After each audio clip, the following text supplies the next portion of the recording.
Some people value having issues with you. Some people value not fixing problems, not promoting solutions. See, you the type of person you want to, it ain't nothing you did, it ain't nothing you said, it ain't what you wore, it ain't how you look, it ain't what you drive, where you work, how many kids you got, if you're divorced, if you're happy, if you're sad, if you're black, you're white, if you're skinny, if you're fat, tall, short, blue, green, yellow. It ain't got nothing to do with none of that. It ain't you. That's what you need to hear from this message right here. It's not you. I don't care what you thought. I don't care what it felt like. I don't care what you read. I don't care what music you, I don't care. It ain't you. You like to fix everything, right? You like to, hey, what's wrong? Did I do anything? How can I fix it? Yada, yada. And they get off on that. You empower them. So you got to be mindful of how much energy you give a situation. It doesn't take long for adults to figure out a solution. Let me say this again. It does not take long for adults to figure out a solution, because sometimes you could be the person where it says, okay, well, hey, you disrespected me, or I felt like you did X, Y, and Z, and you come and say, hey, I apologize for those things. Understand this, depending on the type of person that you're talking to, they're either going to accept their apology or they're not. But you got to understand this. Some people drag things on. Some people drag things out. And now you find yourself with a small or minor disagreement, and it's a whole blown out war.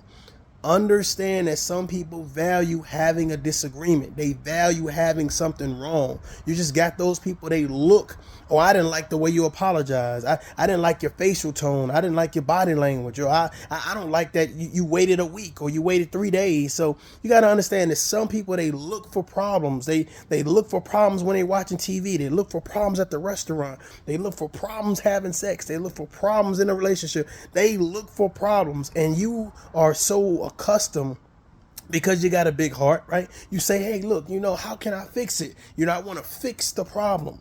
But you got to understand that you're trying to correct something that they don't want corrected, because it's more of an enticing and empowering feeling to have an issue with you than to just let bygones be bygones. They get off on that drama. They get off on that confusion. They get off on that nonsense. It's always, let me find something to be upset about instead of let me find the solution. And here's the thing. When you say, this is what you can do.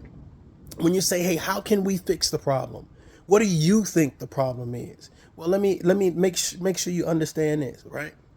When someone says what they feel the problem is, and you correct that, what they do is they move the goalpost. Well, now it's this, or now it's that. You got to ask yourself, well, how many times are you going to keep on chasing behind an adult? Or how many times you're going to be chasing behind a situation before you realize that the problem is not you, it's them. They want to have the problem. They need to have the problem because it validates who they are. They've already seen that, hey, you're probably a good-hearted person. You probably, you don't like the drama. You don't like the nonsense or whatever, and you like to get to solutions. They won't let you get to a solution. They won't let you have a woosah moment and a chill, cool, calm, and collective moment, because what they want to do is they want to aggravate your spirit.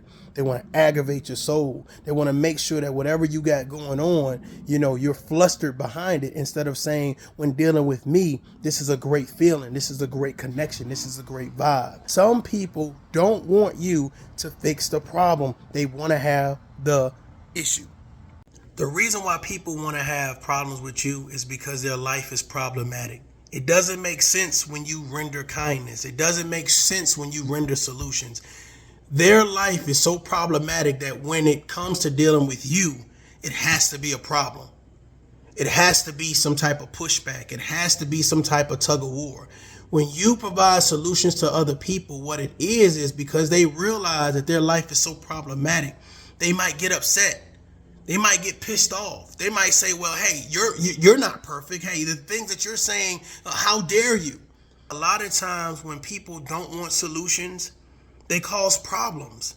They create problems. The problems that they create are mostly self-inflicted, but the fact of the matter is they promote problems because they understand that they are far from where they need to be at. And they hate that anybody can see the real them. see through all of the thickness and all of the crap and all of the nonsense and give them some sound advice. You like problems. You wouldn't promote issues. You know, some people just like to have issues. It ain't nothing you did. It ain't nothing you said. It ain't what you wore. It ain't how you look. It ain't what you drive, where you work, how many kids you got, if you're divorced, if you're happy, if you're sad, if you're black, you're white. Some people like to have issues with you. It makes them feel good. It makes them feel empowered. It's like, you know, it does something for them. You know, it does something for their psyche. And you just notice it's almost like, you know, you see, you know, a new coworker come in there and it's like automatically, you know, somebody starts hating on the new guy or the new girl, right? They have to have an issue with them. And it's like, you don't even know them. So why would you have an issue? But because that's their psyche. That's how they think. That's what they believe should happen until they realize, oh damn, me and this person have a lot in common. Me and this person, you know, have the same amount of kids. Meaning they like the same football, basketball team. It's just like a lot of people will make you their enemy or their nemesis before getting to know you. A lot of people will waste a lot of time going around with negativity versus going straight ahead and just having the conversation. Think about it.